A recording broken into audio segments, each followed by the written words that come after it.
հարկելի բարեկամներ, հուսամ կտեսնեք զիս, այո,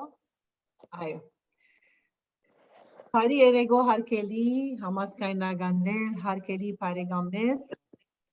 գվերսկսենք մեր հարթակ հաղորդումը և ինչպես տեսակ քիչ առաջ ֆլեշ մոբը դեղին տեսավ Երևանի օպերայի հրապարակի վրա։ Իմ այսօրվան հյուրն է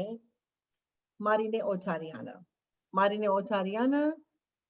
Երևանի Ալեքսանդր Սպենսիարյան դունթանկարանի դոնորենուհին է։ Ալեքսանդր Սպենսիարյան դունթանկարան, որ առաջին երաժշտական թանգարանն է Հայաստանի մեջ։ Եվ այսօր ես սիրով պիտի զրուցեմ Մարինեին հետ թանգարանի գործունեության մասին և առհասարակ Սպենսիարյանի 150-րդ Հոբելյանի և անոր միջոցով կատարված միջոցառումներու մասին։ Բարի երեկո սիրելի Մարինե, բարի առավոտ քեզի,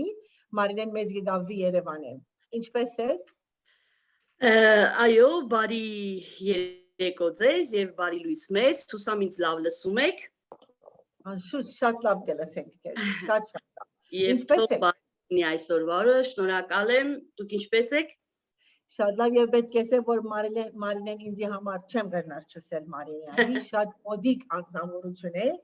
իմ լավ ընկերուհին է, մենք միասին շատ հաճելի ժամանակներ անցուցած ենք և ցարտ կանցնենք թեր դակավին և այսօր պիտի խոսենք ընդհանրապես Մարինեի գործունեության մասին, որ ծավալվեցավ այս առիթով 150-րդ Հոբելյանի առիթով։ Գիտեմ, որ 2020-2021-ը գոչվեցավ Սպենսիարյանի տարի։ Եվ նաև, անիկա էր, որ շատ հետաքրքրական է, Հոբելյանի առիթով միջազգային արձագանքներ տեղի ունեցան։ Քիչ խոսենք այդ մասին, սկսելու համար։ Շատ լավ, սիրով, պիտի ասեմ, որ իրոք տարին մեզ համար շատ կարևոր է, հոբելյանական է, որովհետև անշուշտ գիտենք, 150-ամյակ ամեն անգամ չի լինում, 150-ամյակը մի անգամ է լինում և այս Հոբելյանի համար մենք դեռ մի քանի տարի առաջ ենք սկսել աշխատել, դիմել ՅՈՒՆԵՍԿՕ-ին և ուրախությամբ պիտի նշեմ, որ 2019 թվականին դեռևս Փարիզում կայացած ՅՈՒՆԵՍԿՕ-ի գլխավոր վեհաժողովում Սպենսիարյանի 150-ամյակը և այդ թվում նաև Անրի Վերնոյի 100-ամյակը, քանի որ առիթ ունեմ ասեմ, ընդունվեց ՅՈՒՆԵՍԿՕ-ի հռչակավոր մարդկանց օրացույցում։ Դա նշանակում է, որ այս հոբելյաններին տրվում է համաշխարհային նշանակություն, եվրոպական նշանակություն և այս տոնակատարությունները նշվելու են ոչ միայն օրինակ Սպենսիարյանինը, ոչ միայն Հայաստանում, այլև շատ երկրներում և սա շատ կարևոր նշանակություն ունի մեզ համար։ Ուրեմն 2020-21 թվականները համարվեց Սպենսիարյանական տարի, ուստի և մենք մեր բոլոր ծրագրերը, մենք բոլոր միջոցառումների այդ բլոկները մշակեցինք համապատասխան հենց այս համաշխարհային նշանակության, այսինքն այն ծրագրերը, որոնք որ մենք կազմեցինք, նրանք պետք է ունենային շատ մեծ և ուրեմն գլոբալ բնույթ և նշանակություն։ Այո։ Մարինե, ուրեմն Սպենսիարյանի թանգարանը դունթանկարանը ստեղծվեցավ 1967 թվականին։ Արդեն ինք վաղուց մահացած է և պետք է հիշեմ ես մեր ակնթիրներուն, որ Սպենսիարյանը Հայաստան ապրած չէր, վերջերս ապրեցավ իր վերջին տարիներուն, ուրեմն ինքը հրավեր ստացավ Խորհրդային Հայաստանի ուրեմն Ալեքսանդր Միասնիկյանի վարչապետի հրավերով, որքը Հայաստան ինչպես նույն հրավերը ստացան այլ մտավորականներ Մադիրոս Սարյան, Ալեքսանդր Թամանյան։ Անշուշտ նպատակը շատ հստակ է, ուրեմն զարգացնել, հարստացնել մշակութային կյանքը Հայաստանի մեջ և ստեղծել անշուշտ օպերան։ Ալեքսանդր Սպենսիարյանը մեծ դեր ունեցած է այդ գծով, օպերա ստեղծել և այլն և այլն։ Քիչ համառոտ եթե գրնաս մեզի պատմել մասին, արագ, որպեսզի հետո անդրադառնանք նոր ծավալված կոորդինացիան մասին վերջին դարվան ընթացքին։ Շատ լավ։ Չնայած որ սիրելի Վիլմա, ես ոնց որ տեսնում եմ դու շատ լավ ուսումնասիրել ես եւ շատ լավ մանրամասն գիտես, դե անշուշտ մեր տարիների հարաբերություններն էլ փոխհարաբերություններն էլ դրան նպաստել է, շատ ճիշտ ներկայացրեցիր, այո, ուրեմն Սպենդիան եկավ Հայաստան, գիտեք մի քիչ նմանել է այդ, եկավ Հայաստան, Հայաստանի համար շատ ծանր ժամանակաշրջանում, 20-ական թվականներ, երբ որ նոր էր ձևավորվում Հայաստան այդ պետությունը եւ շատ ծանր ժամանակաշրջան էին, նրա հետ ինչպես նշեցիք, շատ մտավորականներ եկան, իսկ Սպենդիայանին հրավիրեցին հենց Հայաստանի երաժշտական կյանքի կազմակերպման գործը իր ձեռքը վերցնելու։ Եվ նա եկավ, ամենանշանակալիցը նրա ուրեմն Հայաստան հայրենիք գալու այն է, որ մինչ այդ Սպենդիարյանը Եվրոպայում, Ռուսաստանում շատ մեծ դեր ու նշանակություն ուներ, բոլոր գիտեք նրան ճանաչում են, նա արդեն հասել էր իր ճանաչողության բարձր աստիճանին եւ նա նվաճել էր արդեն այդ համաշխարհային բեմերը, նրա ստեղծագործությունները հնչում էին Եվրոպայի, Ռուսաստանի գրեթե լավագույն բեմերում եւ պատկերացրեք այդ ամբողջ հրճակը թողած նա եկավ Հայաստան եւ իր մարդկային եւ պրոֆեսիոնալ ամբողջ ունակությունները, ռեսուրսը մղեց, որպեսզի Հայաստանում այդ իր ներուժը կարողանա ներդնել եւ Հայաստանում ստեղծեց, հիմա ասեմ մենք ինչով ենք պարտական Սպենդիայանին այս օրվա համար, մենք պարտական ենք հենց այս օրվա մեր ունեցած սիմֆոնիկ նվագախմբի համար, որտեղ այդ հիմքերը հենց Սպենդիարյանը դրեց սիմֆոնիկ նվագախմբի, ինքը առաջին անգամ կոնսերվատորիայի ուսանողներից եւ դասախոսներից ստեղծեց փոքր նվագախումբ, դա նույնիսկ չի կարելի անվանել սիմֆոնիկ նվագախումբ, դա ուղղակի նվագախումբ էր եւ առաջի ելույթը իր գալուց մի քանի ամիս հետո դեկտեմբերի 10-ին 1924 թվականի առաջին ելույթը տվեց, այսինքն ունեցավ այդ համարձակությունը։ Իհարկե հասկանում ենք, որ իր պրոֆեսիոնալիզմը թույլ էր տալի դա անելու։ Սպենդիարյանը ոչ միայն երաժշտական աշխարհում իր գործունեությունը ունեցավ, նա նոտաների տպագրության հարցում, նա շատ մեծ աշխատանք էր տանում որբ երեխաների, այդ փողոցում հայտնված երեխաների ճակատագրի հարցի համար, ասում են, որ նրա կարգը որ փողոցով անցնում էր եւ որտեղ տեսնում էր այդպես փողոցային, փողոցում հայտնված երեխաների, չեմ ուզում ասեմ որբուքների, ուրեմն նա կանգնում էր, սկսում էր հարցուփորձ անել, հասկանալ թե այս երեխան ինչ ունակություններ ունի եւ ինչպես կարող է այս երեխային օգնել։ Ահա այսպես Սպենդիարյանը իր ողջ ներուժը ներդրեց Հայաստանում եւ երաժշտական կյանքի եւ ընդհանրապես հասարակական գործունեության մեջ։ Իսկ տուն-թանգարանը արդեն նրա մահից շատ հետո, նա 28 թվականին մահացավ, տուն-թանգարանը բացվեց 67 թվականին, հասկանում եք, որ ինչքան մեծ ուրեմն տարածություն կար, նրա մահից եւ տուն-թանգարանի բացումից հետո,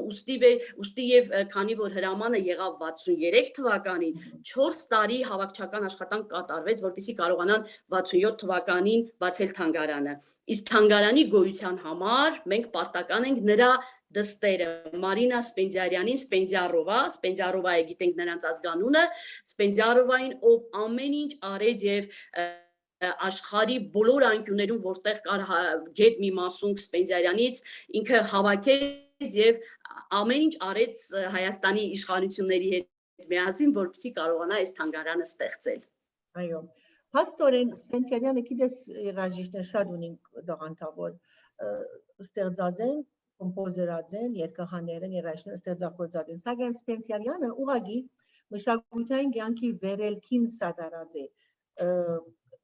այսինքն գազմագերբող եղած է, մանկավարժ եղած է, այսինքն իսկապես մեծ արժեք մնե, անկախ որ հիանալի օպերաներ գրած է եւ նաեւ երգահան է։ Մեկ օպերա։ Այո, մեկ ալմաստը, չէ՞։ Այո։ Ուրեմն հիմա խոսենք քիչ ինչ կոորդինացիոն ծավալեցիք վերջին շրջանին, բավական աշխուժեք, ես գերդերեի թիմադերից էր էջին, շատ աշխուժեք, այսինքն ամեն օր նորություն մգար, օրական, ասիկա ջիկ կուզե, չանք կուզե, խումբ կուզե, անձնագազմ կուզե, վստահ եմ ունիք ձեր թանգարանի մեջ, երիտասարդ ուժեր կուզե, որպեսզի թիմանա այս գազմագերբչական աշխատանքին։ Ինչպիսի աշխատանքներ, գիտեմ որ դարբեր աշխատանքներ կազմակերպեցիք, սերնարներ եւ միջոցառումներ։ Ընդհանուր առմամբ ինչպիսի աշխատանքներ դեղի ունեցան վերջերս Հայաստանի մեջ, Երևանի մեջ։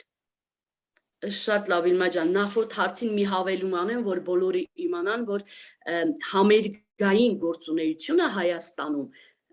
սա էլ կարելի է, սրա համար էլ կարելի է Սպենդիարյանին շնորհակալություն հայտնել, որտեղ նա եկավ, ես սկսեց կազմակերպել համերգներ։ Մինչ այդ Հայաստանում այդպես համերգներ չէին կազմակերպում։ Այս նախորդ հարցից լրացում ասեմ, հա։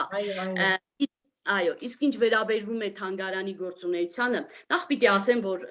Վիլմա ջան, այս թանգարանի հիմքերը շատ լավ ա դրվել, որովհետև թանգարանը ստեղծել է Սպենդիարյանի աղջիկը, հիմնադիր տնօրեն եղել է մեզ բոլորի շատ սիրելի կոմպոզիտոր Վլադիլեն Բայլյանը, բոլորը շատ լավ ճանաչում ենք, սերս գաղտնի թող մնա երգի կոմպոզիտորին, եւ հիմքերը շատ լավ է դրվել, այն ինչ փոխանցվել է ինձ եւ այս մյուս երիտասարդներին, լավ հիմքերով է դրվել, եւ գիտեք ոնց է դրվել այդ չափանիշը այսպես է եղել, որ այս թանգարանը Երևան քաղաքի լավագույն մշակութային հաստատություններից է եւ փաստորեն մենք պետք է փորձեինք, որ այդ նշաձողը պահեինք եւ այդպես շարունակեինք։ Ինչ խոսք ոչ չեմ պատկերացնում, որից է մի տնօրեն, որ կարողանա մենակ գործ անել եւ հասնել հաջողության։ Ինչ խոսք, որ այս հաջողության գրավականը տնօրենի հետ այդ լավ թիմ ունենալն է, ստեղծագործ միտք ունեցող երիտասարդների համախմբումն է, որ ես ունեմ հիմա իմ թիմում եւ ես դրա համար շատ ուրախ ու բախտավոր եմ, շատ լավ ստեղծագործ եւ ուսյալ կրթված թիմ ունենք հավաքված եւ ամեն մեկը իր գործը գիտի թե ինչ է անում։ Դրա համար էլ այդ աշխուժությունը, որ դուք տեսնում եք, իդեպ շատ շնորհակալ եմ գնահատականի համար եւ այդպիսի գնահատականներ լսում եմ շատ կողմերից եւ Հայաստանում եւ Հայաստանից դուրս, այո,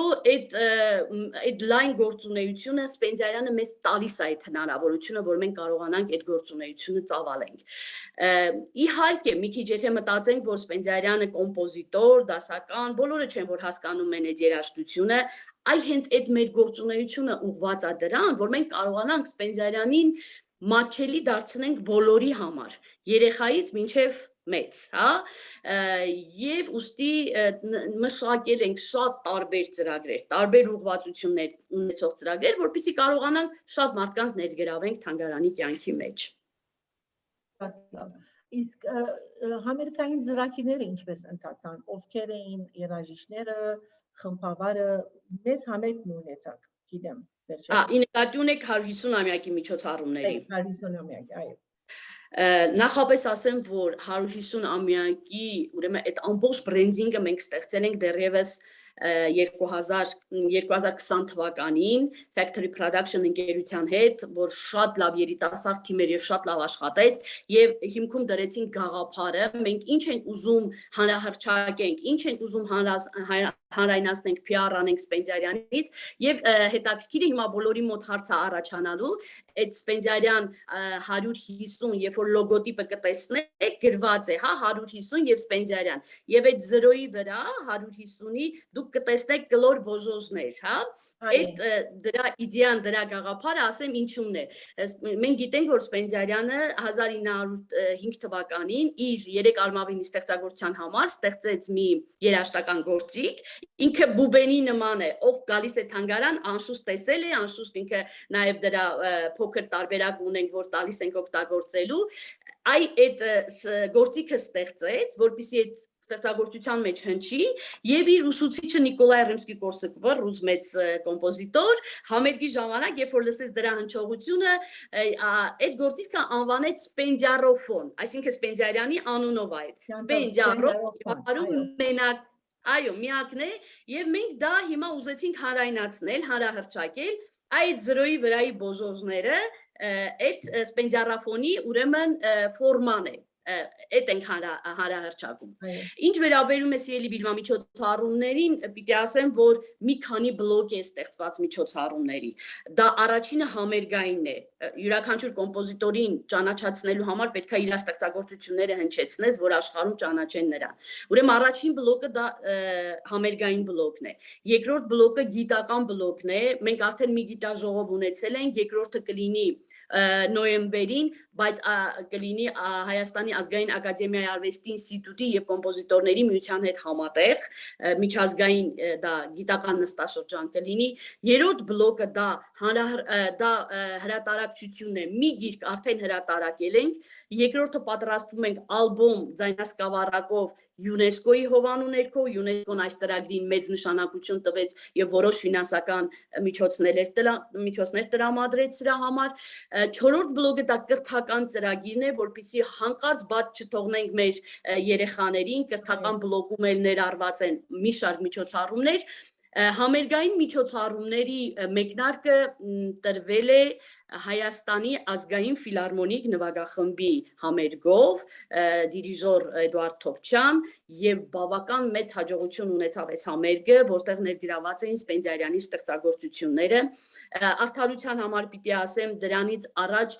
հայ կոմպոզիտորների ֆեստին ժամանակ նաեւ Հայաստանի սիմֆոնիկ նվագախումբը ունեցավ մի համերգ նվիրված Սպենդիարյանին Սերգեյ Սմբատյանի ղեկավարությամբ ուղղակի մենք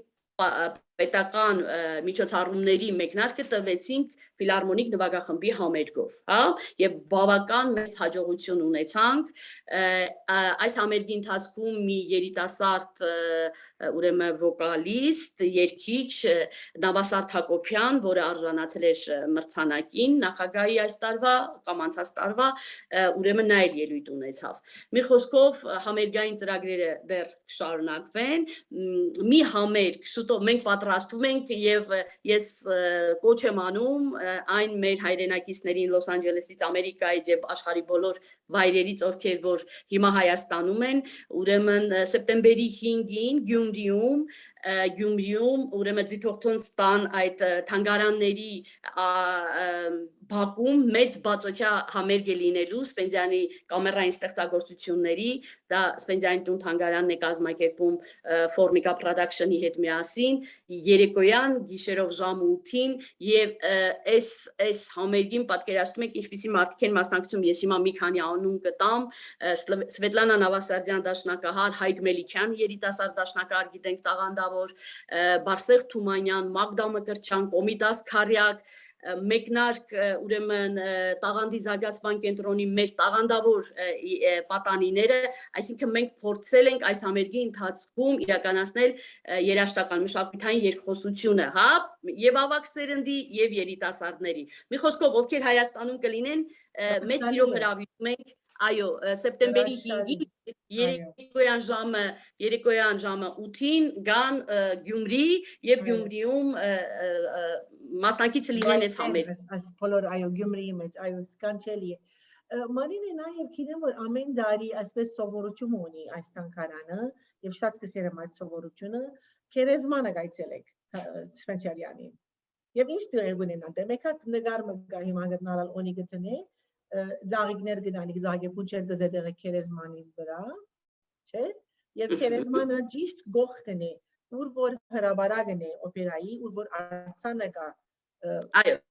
այո։ Որտեղ ոմանք գնալա չգիտեն։ Ոմանք չգիտեն։ Այո, անդերն եւ չեն գիտեր որ քերեզմանը ունի։ Այո։ Ինչ կնեք ամեն տարի գերտագայ։ Վստահ եմ, վստիկ պրոգրաման ալգրենք։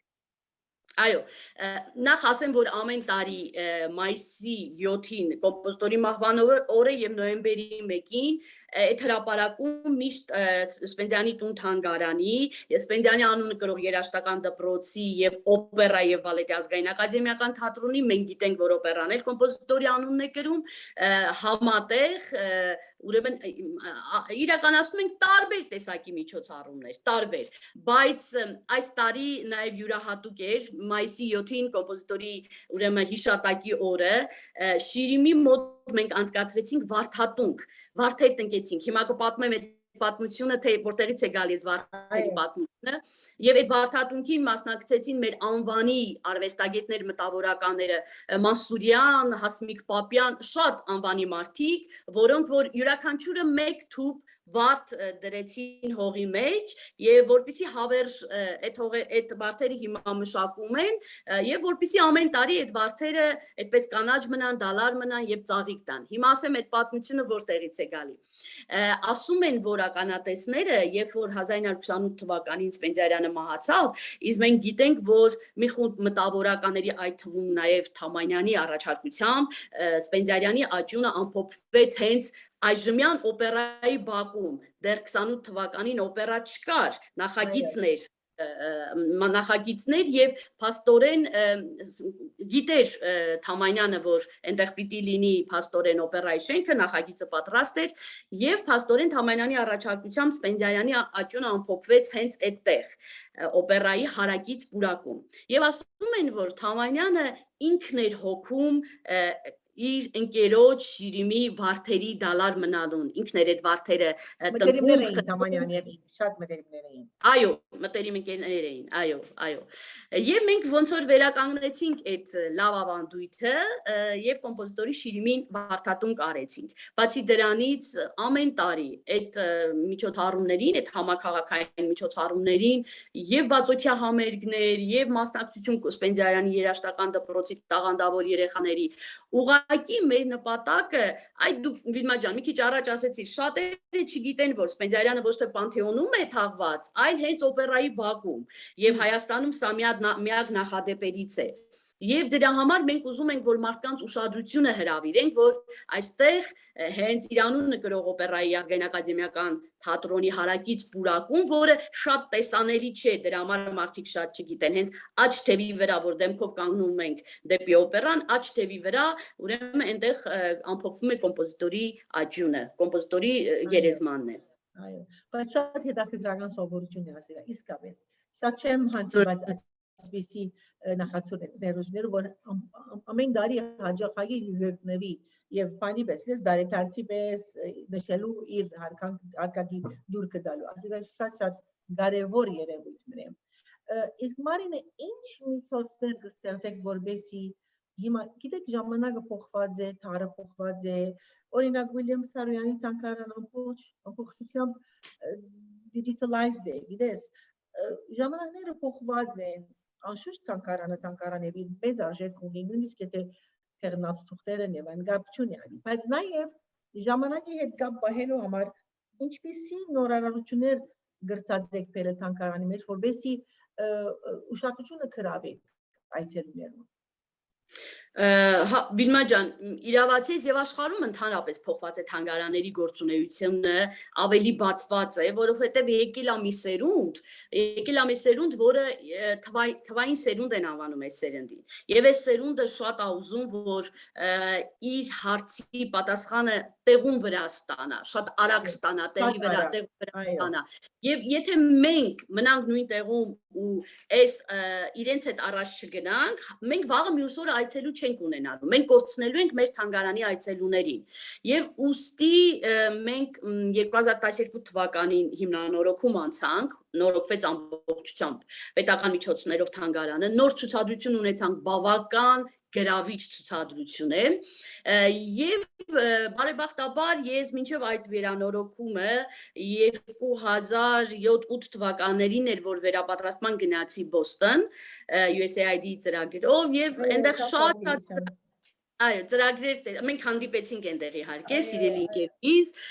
շատ ծրագրեր տեսա եւ շատ մտքիս մեջ էր, որ անպայման, եթե մենք ունենանք նոր ցուցադրություն, այս նոր տեխնոլոգիաներով նոր բաներ ես պետք է անպայման ներմուծեմ թանգարանում։ Եվ 2012-ից սկսյալ արդեն մենք սկսեցինք նորագույն տեխնոլոգիաների ներմուծումը թանգարան։ Դրանք բոլորը educational պրոգրամներ են, այսինքն կրթական ծրագրեր են, որոնք նպատակ ունեն այդ դրանց միջոցով կարողանանք այս դարի, այս երիտասարդներին ավելի մատչելի դարձնենք Սպենդիարյանի ստեղծագործությունների փոխանցումը։ Դա օրինակի համար, մեկը որ Բոստոնից եմ բերել այդ փորձը, դա իմ միտքը չի, Բոստոնում տեսել էի եւ այստեղ փորձեցի իրականացնել, դա վիրտուալ դիրիժոր, ուրեմն խաղն է, այդպես ասեմ, որի միջոցով ասենք օրինակ մեր այցելուները վիրտուալ աշխարհում դիրիժորություն են անում, ընտրում են իրենց ցանկացած երաժշտությունը եւ դիրիժորություն են անում, սիմֆոնիկ նվագախումբ են ղեկավարում։ Բացի դրանից, քանի որ մենք հասկացանք, որ մենք այս ուղղությամբ հաջողություն ենք ունենում, այսինքն մենք կարողանում ենք շատ երիտասարդներ բերել թանգարան եւ թանգարանի կյանքի հետ կապել։ Մենք սկսեցինք ամեն տարի մի ներմուծում անել, մի նոր կրթական ծրագիր ներմուծել, հա, եւ դրանով իսկ մեր կրթական ծրագրերի թիվը այս պահին, այսինքն մեկը, որ եթե մի քիչ թուլանում է հանում ենք, մյուսն ենք բերում, այս պահին ունենք 6 կրթական ծրագիր, դա նշանակում է, որ պարզ ասեմ, հա, երբ որ այցելուն գալիս է թանգարան, շրջում է թանգարանով, հետո իրեն առաջարկվում է այդ 6 կրթական ծրագրերից, որին ուզում է ինքը տեղյուն վրա մասնակցում է։ Դրանք ոչ միայն նորագույն տեխնոլոգիաների միջոցով են։ Մենք ունենք օրինակի համար վերջի տարին ենք ներմուծել, ուրեմն Ալմաստ օպերան, տիկնիկների միջոցով, տիկնիկային թատրոն Ալմաստ օպերայի ուրեմն ներկայացումը։ Հենց թանգարանի մեջ։ Թանգարանի մեջ, այո, դուք չեք պատկերացնի, թե մենք այս տարվա մեջ ինչքան նախադպրոցական տարիքի այցելու ենք ունեցել։ Նախադպրոցական շատ երեխաներ։ Այո, մենք տեսանք, որ նախադպրոցական տարիքի երեխաների պակաս ունենք։ Դե դուք պատկերացրեք, Մակապարտեզի երեխան Սպենդիարանի թանգարան գա, ինչի համար պիտի գա նախ շահագրգռվածությունը, ինչի համար պիտի բերեն, այո, եւ իր հետաքրքրությունները հաստատ չպիտի բավարարվեր։ Ուստի եւ մենք ստեղծեցինք այս տեխնիկային ներկայացումը, Ալմաստ օպերայի փոխանցումը։ Այս ընթացքում ինքը եւ դասական երաժշտություն է լսում, եւ օպերայի տեխնիկների միջոցով ծանոթանում է այդ ներկայացմանը։ Մի խոսքով, եւ փաստորեն մենք այս ընթացքում կարողացանք ստեղծենք այդ կրթական ծրագրերը, որոնց միջոցով մենք լրացրեցինք բացը երիտասարդներին, դպրոցահասակներին, անգամ արդեն ասացի նախադպրոցական տարիքի երեխաներին թանգարան բերելու խնդիրը։ Մենք այդ հարցը լուծեցինք եւ այդ կրթական ծրագրերը իրենց նշանակությունը վաղը մյուս օրը հաստատ մեր սերնդի վրա տալու են։ Նաև դպրոցական երեխաներ, դպրոցական տարիքի երեխաներ հաճախ կայցել են։ Ադիգա իբրև մնայուն ծրագիր է, թե դուք ադուր համար հատուկ աշխատանք կդանի կամ ինչ-որ դպրոցներ կգաբին ցեզի եւ կբերեն աշակերտները խումբ։ Շատ լավ հարց է։ Նայ, ուրեմն վերջին տարին, 2 տարին, դե COVID-ը խանգարեց իհարկե, բայց այսպիսի մի ծրագիր մշակվեց մշակույթի նախարարության կողմից, ուրեմն աբոնեմենտային ծրագիր է կոչվում դա։ Այսինքն պետությունը երեխաներին, դպրոցահասակներին տալիս է աբոնեմենտ, այսինքն տոմս, այսպես ասեմ, հա, թիքետ, այո, որի մեջ մտնում է 1 թանգարանի այցելություն, 1 համերգի այցելություն եւ 1 պատկերասրահի այցելություն։ Այսինքն յուրաքանչյուր դպրոցահասակ երեխա իրավունք ունի պետության տված այս թիքետով, այս տոմսով 3 այսպիսի հաստատություն գնալու, հա։ Եվ այստեղ արդեն մենք շահեցինք այն առումով, որ տեսեք, պետությունը այս հարցում կազմակերպեց, անվճար երեխաներին հնարավորություն տվեց հաճախելու մշակութային հաստատություններ, բայց մենք մեր հերթին պիտի անենք այնպիսի գրավիչ ծրագրեր, այստեղ մրցակցություն էլ առաջանում, ասեմ ձեզ, թանգարանների, այո, որպեսզի կարողան ծևեր, ինչպիսի երեխաներ դարձնենք երեխաներուն համար, աշակերտներուն համար։ Այո,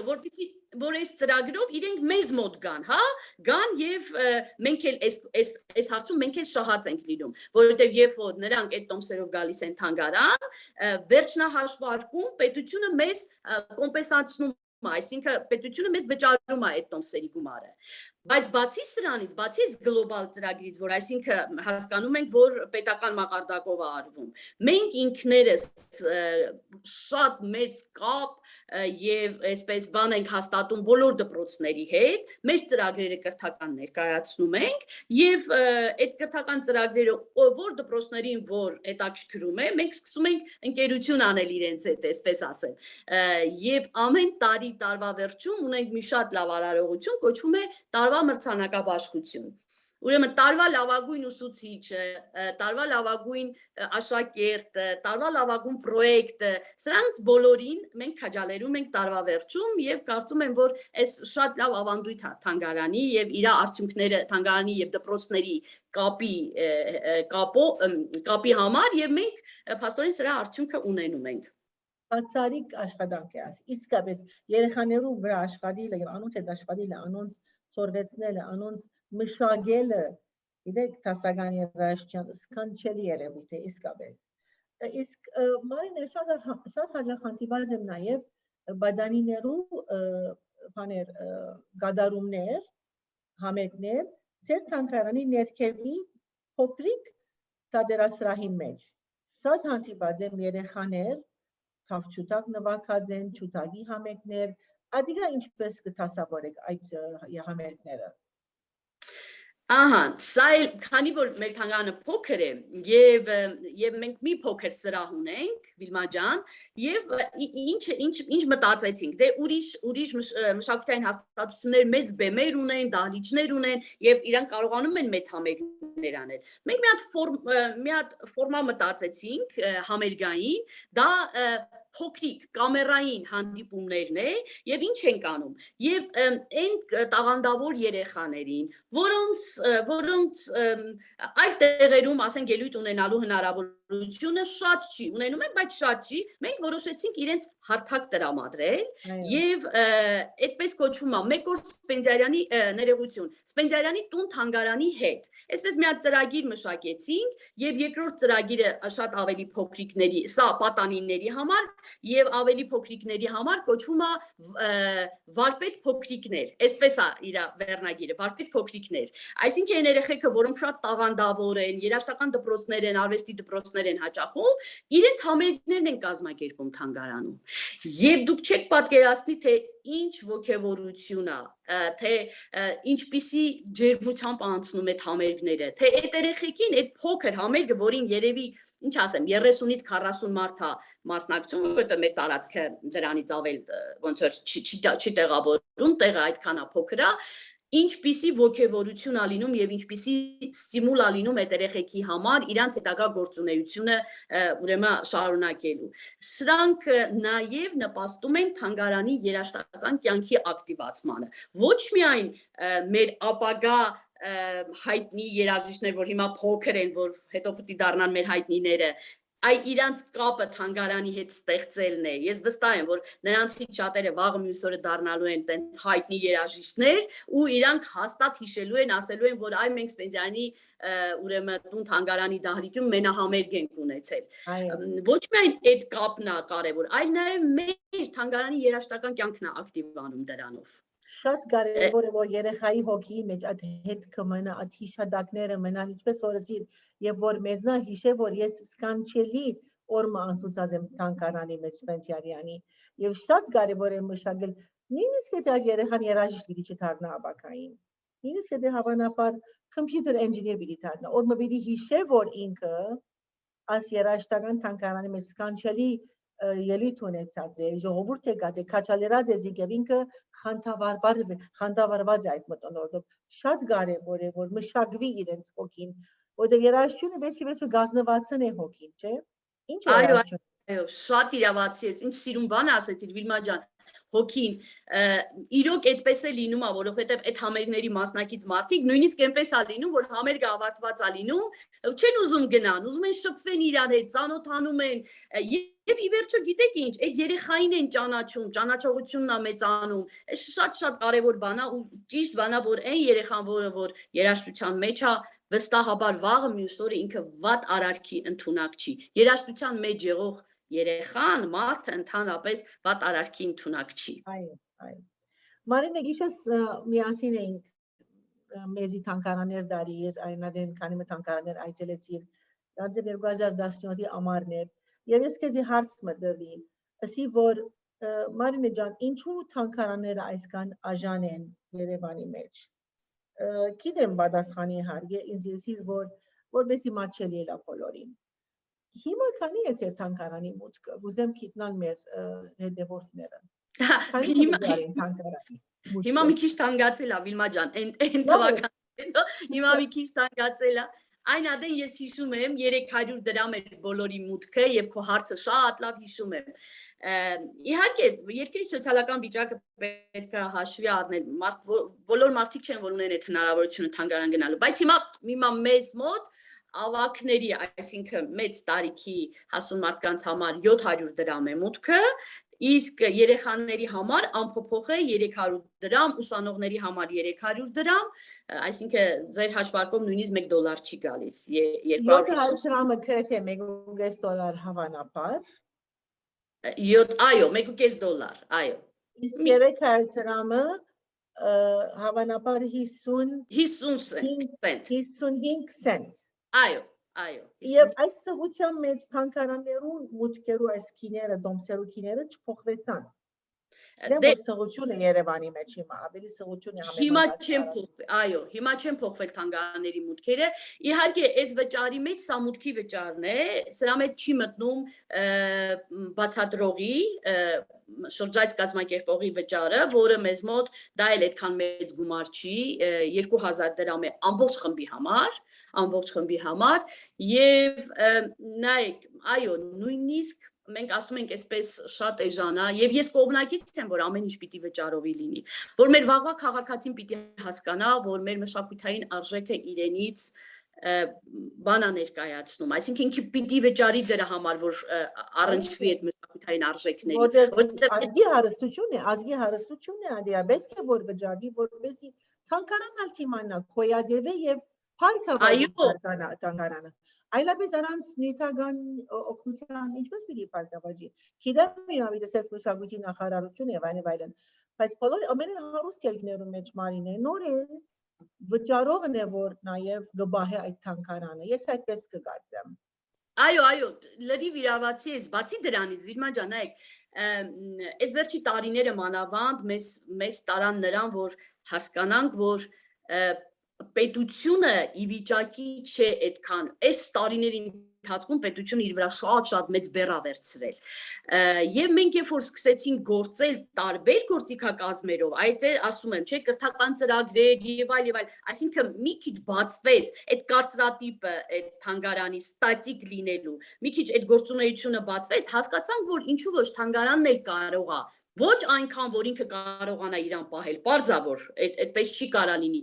մշակութային հաստատությունները միշտ պետք է ունենան պետական հոգացություն, դա անխուսափելի է, բայց նաև թանգարանը կարող է իր օգնությունը բերել եւ պետությանը եւ իր գործունեությանը, այսինքն ինքը ինչ որ չափով կարողանա գործունեություն ծավալի, որպեսզի կարողանա իրը ինքն էլ գոյատևի։ Սա գնում է, դեռաճում է, բայց սրա համար մի կարևոր բան կա, որ ես հիմա ուզում եմ, չի նպաստում դրան օրենքները, օրենսդրական դաշտում պիտի փոփոխություն լինի, օրինակ ինչպես որ Ամերիկայի Միացյալ Նահանգներում է, չէ, երբ որ մարդը օգնում է մշակույթին մեկենասություն է անում, ինքը ազատվում է հարկային դաշտից, որոշ արտոնություններ է ունենում, ես ճիշտ եմ, չէ, այդպեսի բան կա։ Իհարկե ճիշտ է, եթե բարերար է, որոշ գումար նվիրե, անշուշտ գազադի Հայաստանում դեռ չի գործում, այսինքն այդ մեկենասության ինստիտուտը չի գործում Հայաստանում, եւ դու չես գտնի այդպիսի շատ քիչ է, էլի, որ մարդիկ Այո, հնարավորություն ունեն ու կարողանան նվիրատվություն անեն թանգարանին, որովհետև իրենց էլ ոգևորող բան չկա, հա, որպեսզի ինքը իմանա, որ եթե այսքան գումար ինքը ծախսեց օրինակ թանգարանի իր գործունեության վրա, դրանից ինքը կազատվի հարկից, հա, պետական հարկերից։ Այո։ Ուրեմն սիրելի հետևորդներ եւ սիրելի ագնտիրներ, ասալ պետք է հիշեմ։ Մարինե Օթարյանը եւ անշուշտ թանգարանը Սպենտյարյանի վերջին 1 տարի առաջ է կարծեմ, այո, 1 տարի առաջ կարծեմ, այս համաճարակի օրերուն էր կամ ավելի առաջ Սպենտյարյանի մասին ավոր մանգական մուլտիկ, այսինքն cartoons ֆիլմ ժապավենը պատրաստեցին։ Եվ որ Մարինեին հարցուցի Մարինե, ասի ինչպես պատրաստեցիք, շատ քեղեցիկ էր։ Նկարներ էին, այսինքն շարժուն նկարներ չեն, ուղղակի ինչպես ծնած է, քարտունի երեխաներու համար, քարտուզի ձևով, ինչպես ծնած է, ուր ծնած է Սպենտյարյանը, իր երաժշտական կյանքը, պատանեկան կյանքը, ինչպես Հայաստան եկած է։ Եվ Մարինեն ասավ, որ գիտես ասավ, մենք ասավ մեր թանգարանի անձնագազմի քանի մոքի ուժերով պատրաստված է։ Ես հարց տվեցի արդյոք գրաֆիկ դիզայներ է կամ ինչ է մասնակ է ոչ ասավ։ Եվ Քիչ հետո Մարինե որ հարցազրույցը վերջանա, պիտի ցնեմ այդ մուլտիկը, որպեսզի հարտակի հետևորդները դիտեն։ Կանչելի պատրաստված է, անշուշտ վրան անցնագազում են սիրուն ցայնով երդասարտուհի մը գարտա ցանկը, շատ քեղեցիկ նախաձեռնություն մնե, որ YouTube-ի վրա գա, ինչ կոչվեր բանը, հրաշագործ երաժիշտ։ Այո, Վիլմա ջան, հրաշագործ երաժիշտ։ Այո, բայց գուցե կարդացածով դնես Վիլմա ջան։ Գտնեմ, այո, արևելահայերեն կա եւ արևմտահայերեն կա։ Այո։ Թանգարանը ուրեմն նախաձեռնեց նաեւ արևմտահայերենի պատրաստությունը, որովհետեւ արևմտահայ աշակերտան, սփյուռքի աշակերտը հավանաբար մասնավորապես ունգընտրե եւ թիդե։ Հացարիկ աշխատանք էր ադիգա մոդեցումը ընդրությունը նկարներուն աչքի զարգավ շատ եւ այս հանրապետի դեպ ուսուցիչ աշակերտներուց հաջող ցուցադրեցի եւ թեր պիտի ցուցադրեմ ուրեմն ասիկա հայտարարեմ որ բոլոր հայկական վարժարանները եւ ոչ հայկական վարժարան հաջող երեխաներ անպայման դիտեն քիչ հետո կցուցադրեմ ես այդ փոքրիկ ժամանելը շատ լավ աշխատանք էր գեցեք ցուկ Վիլմա ջան, քեզ էլ մերսի, իհարկե թող իմանան մեր հետևորդները, դու համեստություն ես անում չես ասում, բայց ձեզ պիտի ասեմ, որ ուրեմն երբ որ մենք դա պատրաստեցինք, Վիլման մեր ամենահավատարիմ հետևորդը լինելով, ինքը տեսավ ու անմիջապես զանգեց, ասեց, որ այս ինչ հրաշալի բան է կարել, այս ինչ լավ գործ է,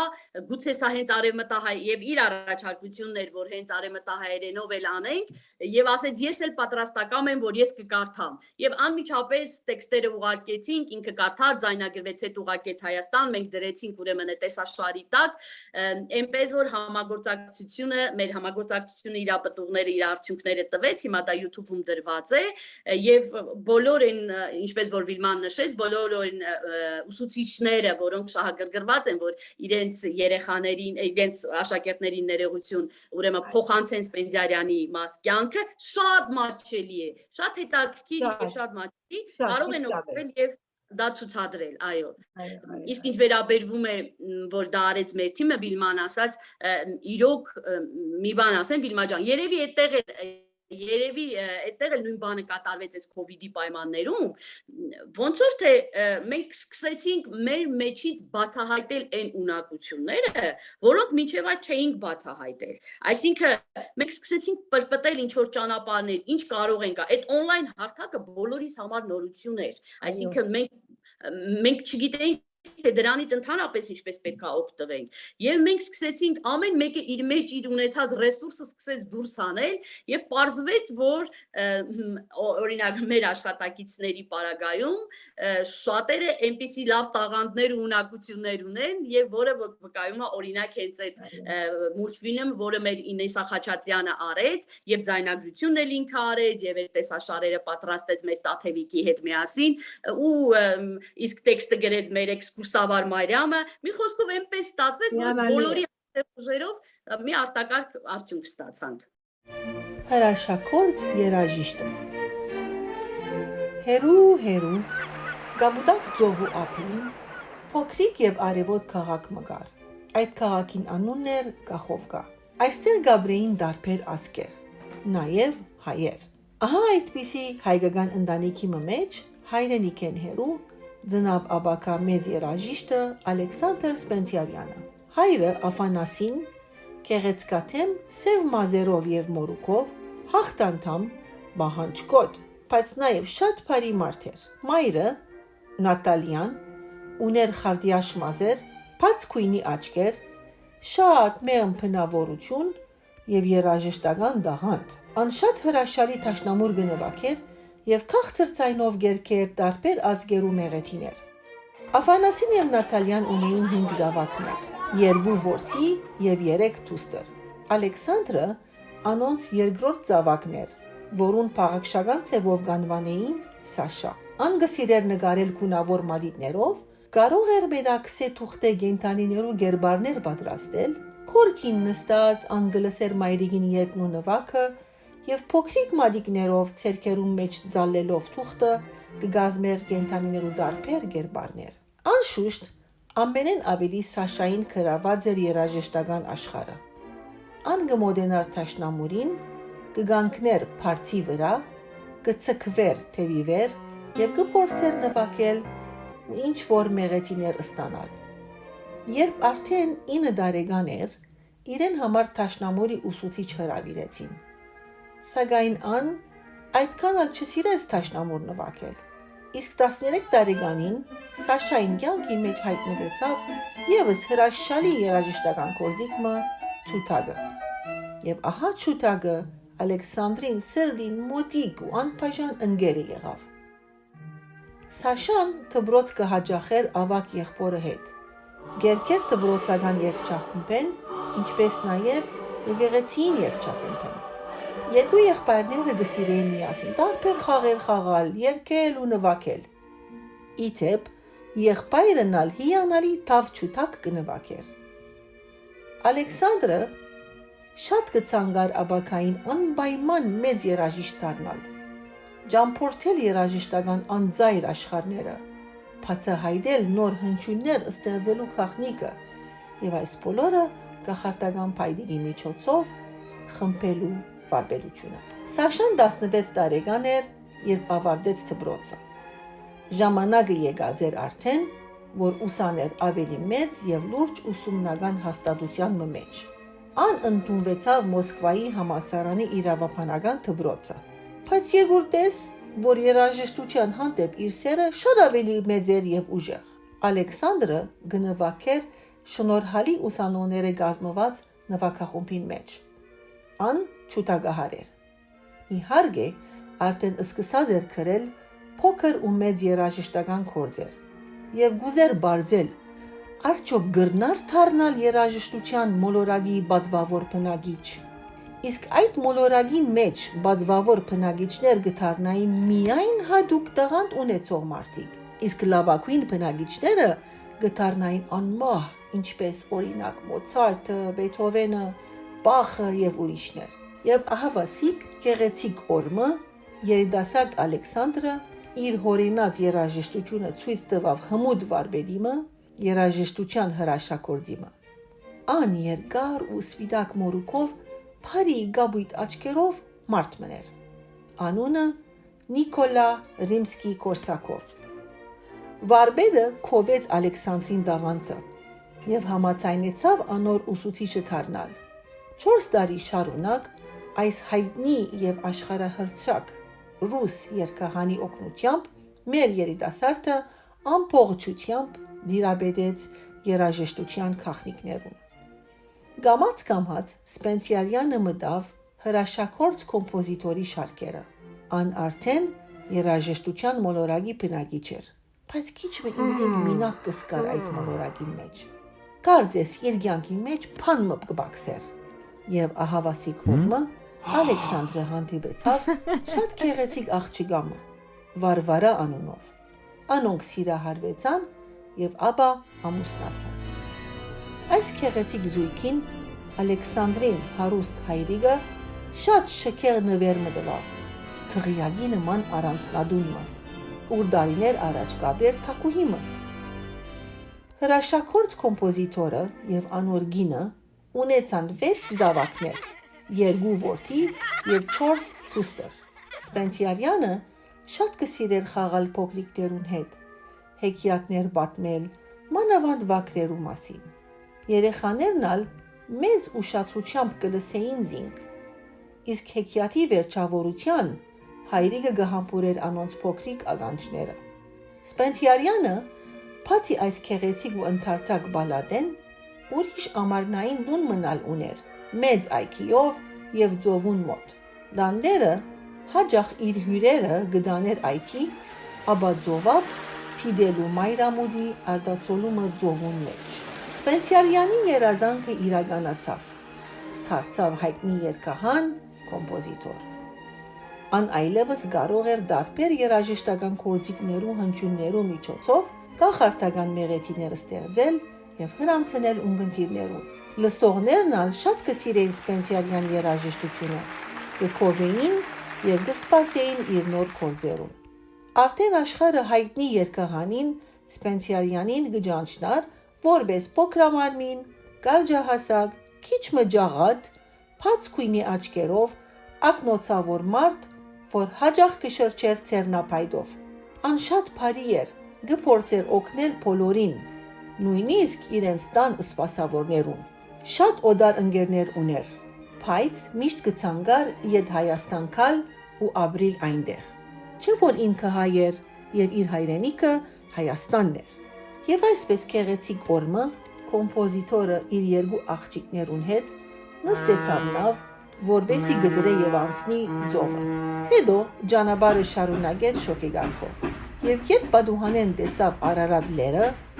սիրտը սկսավ ուժքին փափախել։ Ժամացույցի սլակներն ավելի արագ։ Անզգաց, որ վերջապես հայրենիքի մեջ է,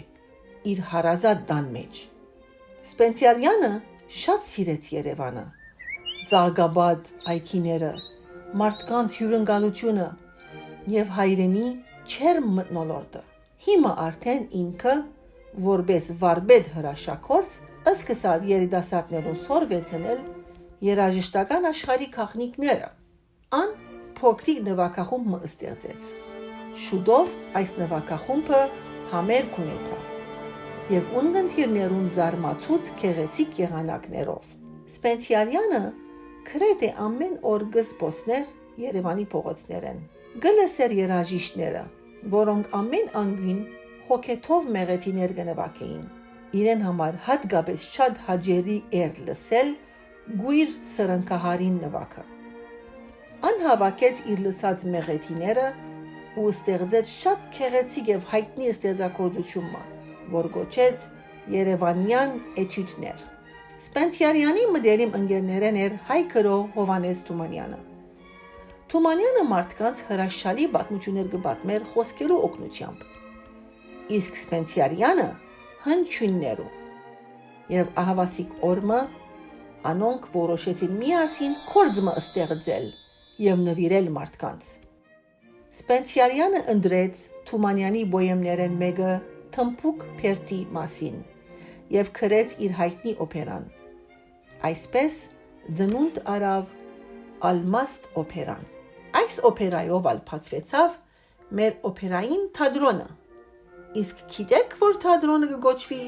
Սպենսիարյանի անունով։ Այո, երևի լսած եք։ Ալեքսանդր Սպենսիարյանի անվան օպերայի եւ բալետի ազգային ակադեմիական թատրոն։ Ահա այս էր հրաշագործ կոմպոզիտոր Ալեքսանդր Սպենսիարյանի կյանքի պատմությունը։ Անոր երազը իրականացավ, անդարձավ երաժշտության կախարդական մոլորակի պատվավոր բնագիչ։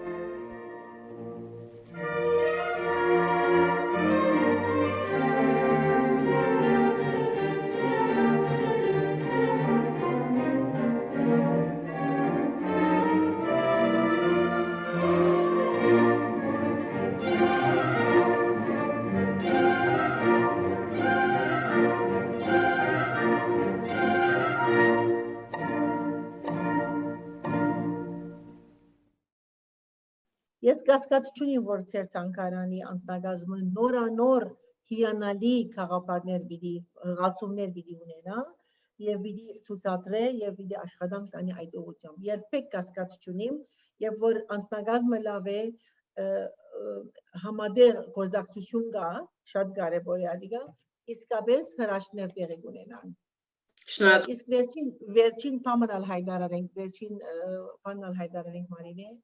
թանգարանը Ալեքսանդր Սպենսիարյան դուն թանգարան գտնվի Նալբանդյանի եւ Թումանյանի անգույնը։ Թիվը Նալբանդյան 21։ Նալբանդյան 21։ Անգույնի վրա շենք մնե շատ սիրուն արջևը փագով, այդ փագի մեջ ակիդեմ հաջախ համեկներ դված եք։ Շատ հաճախ, այո։ Որ այցելեք այս Կողդրիկ Անուշիկ թանգարանը, ահա այսպես այս նկարի մեջն է հոս նկարն է, եւ վայելեք այս թանգարանի ստեղծագործությունները ավելի մոդեռն հաղորդագից դառնաք Ալեքսանդր Սպենսիարյանին մեծ մարդուն, որ ոչ միայն երաժիշտ էր, այլ նախաձեռնող եւ հիմնադիր երաժիշտ Հայաստանի մեջ։ Այո։ Շատ շնորհակալ եմ Նարինե, բայց գուզեմ նախքան ավարտենք, ուզեմ որ Օնիգը Էնզելին տնե, Էնզելի երաժշտությունը Ալեքսանդր Սպենտիարյանի եւ Էնզելիով ավարտենք մեր հաղորդումը։ Այո, շատ սիրով։ Ես էլ շատ շնորհակալ եմ նախ հրավերի համար։ Դե իհարկե հիմա մեզ հետևորդները հասկանում են, որ մենք տարիների ընկերություն ունենք, տարիների բարեկամություն ունենք։ Եվ անխուսափելի էր այս հանդիպումը, պիտի լիներ այս հանդիպումը, երկար ժամանակ գծագրում ենք, որոշում էինք երբ պիտի լինի, բայց ես էլ շնորհակալ եմ եւ այս հաղորդումը պատրաստելու եւ Օնիգին շատ շնորհակալ եմ, Օնիգ ջան ձեր համբերության եւ մեր ունկնդիրներին, որ բավական երկար խոսեցինք, հա Վիլմա ջան, շնորհակալ եմ, որ համբերատարորեն ունկնդրեցին։ Ուզում էր ավելի քիչ խոսենք, ասում էր, բայց ասեցի որ երկարդիվ է եւ շատ ախոր երկարդիվ է, կորզնական նյութերու մասին խոսեցանք եւ վերջին երաժշտությունները եւ կորզնական դիդան վինենալ մոդեցանք։ Շատ շնորհակալ եմ Մարինե։ Ես եմ շնորհակալ բոլորից, լավ օր եմ ցանկանում։